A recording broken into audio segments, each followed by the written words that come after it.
I want you to be afraid of failing. I fear failure. But more important, I want you to be horrified. I want you to be terrified of sitting on your ass and doing nothing. That is what I want you to be afraid of waking up in 6 days or 6 weeks or 6 years or 60 years and being no closer to your goal. You've made no progress. That is the horror. That is the nightmare. That is what you need to be truly afraid of. There is so much power in failure because you learn so much from it. Right now, you had the ability to never have that debate inside your head. That's the debate you can never win. You can go back and forth, but there's no verdict. The jury's always going to be in a jury room. It's never going to come back saying, you did okay. What you will do is you will bury that deep inside. You won't tell anyone that you could have been this. You will be second best to your true potential. And you'll live your life fine. But then one of your friends is going to succeed in some endeavor. And you're going to hate him for it. Because his success is a spotlight shining down on your missed opportunity. Your energy is going to go to the negative, and everything is going to be negative because that's where your focus is. That's where your energy is flowing. Where your focus goes, your energy flows. You don't have to worry about the winds that will most certainly blow around you, the obstacles, the negativity that will stand in your way. You don't have to worry about what other people will say. You just have to keep your mind on your course. Those winds may blow fast and furious, but if you know your path, if you know where you are going, they will help push you toward the dreams and goals and treasures that you have already decided you're going after. You have no time to let fear, doubt, failure, quit, negative thoughts, or give up enter into your mental. See, you have massive potential. So from the moment you open your eyes in the morning, your mindset has to be win. This is a biggie question. Where are my thoughts taking me? These are some of the things you want to make sure of. You might be able to be casual about some things, but here's some things not to be casual about. My philosophy is taking me somewhere. Big question, where? The accumulation of equity will either be there or won't be there. Life accumulates. And I'm either accumulating debt that I'll be sorry for, or I'm accumulating value that I'll be happy about. If you fail, it's because you stopped running. If you fail, it's because you stopped grinding. You stopped caring. You stopped working. We will meet our dreams in our paradise. We will marry our dreams. We will hold them tight to our hearts. And we will make them ours. Make them ours forever. Come here, dreams. I'm chasing you. It's all on you.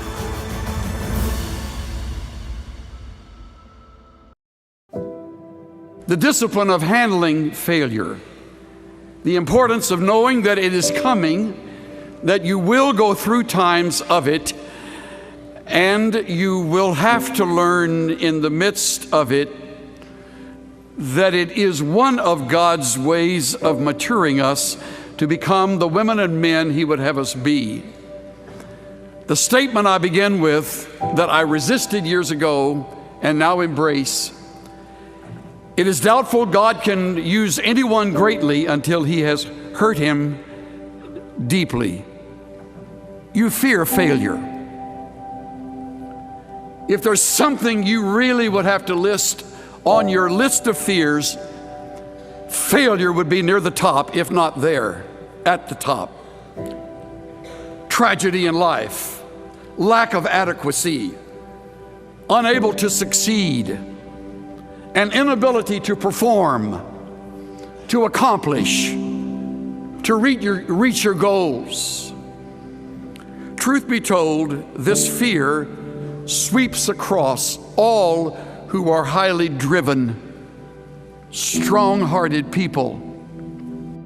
You can either live your dreams or live your fears. And I think the majority of people actually are not living their dreams, but are living their fears. What are the things that you fear that's been keeping you from living your dream, that's been keeping you from doing some things that you would like to do? Just think about those things. And how do we begin to handle that? Abraham Maslow said that the life is about growth. And he said you can either go back to your comfort zone, and there you won't find any growth, or you must be willing to go forward and face your fears again and again and again.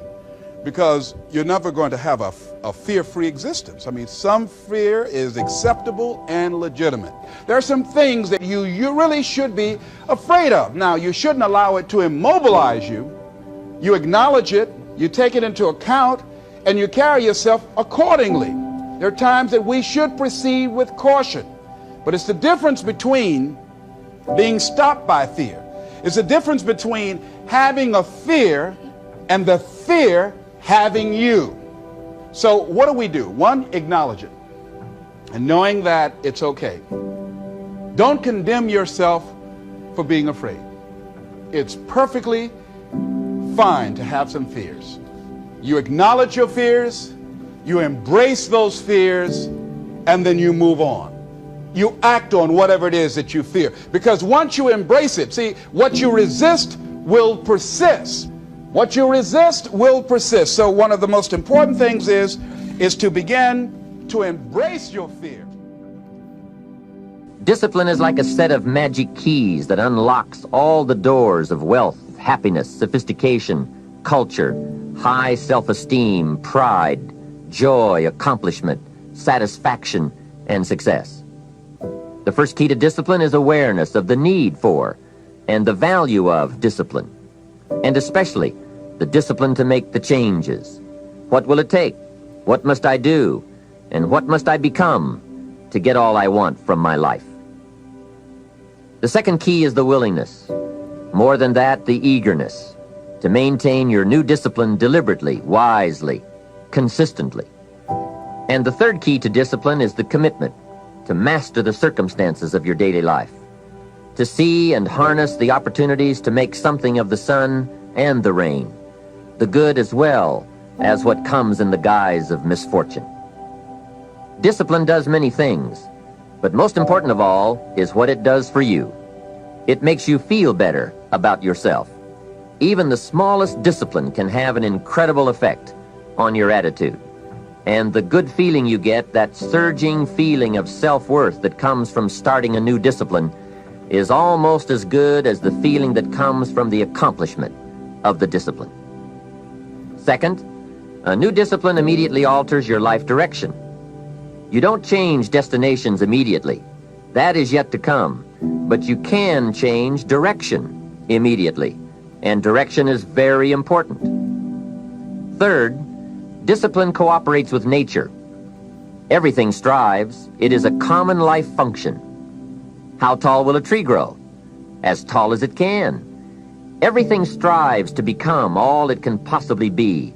And that striving to become is what discipline is all about.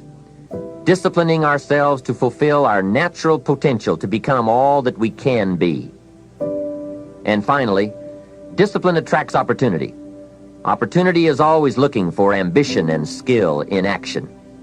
Discipline taps the unlimited power of commitment. The human will in action, driven by inspiration, enticed by desire, tempered by reason, guided by intelligence, can bring you to that high and lofty place called the good life. Discipline, those unique steps of intelligent thought and activity that put a lid on temper and a faucet on courtesy, that develop positive and control negative, that encourage success and deter failure, that design lifestyle and control frustration, that enhance health and curb sickness, that promote happiness and manage sadness. Discipline, the start and the continuing process that brings all good things. And remember, anyone can start the process. It's not if I could, I would. It's if I would, I could. If I will, I can. So start the new process. You can begin a new habit no matter how small it is. Small isn't important. Whether or not you start and whether or not you continue are all that is important.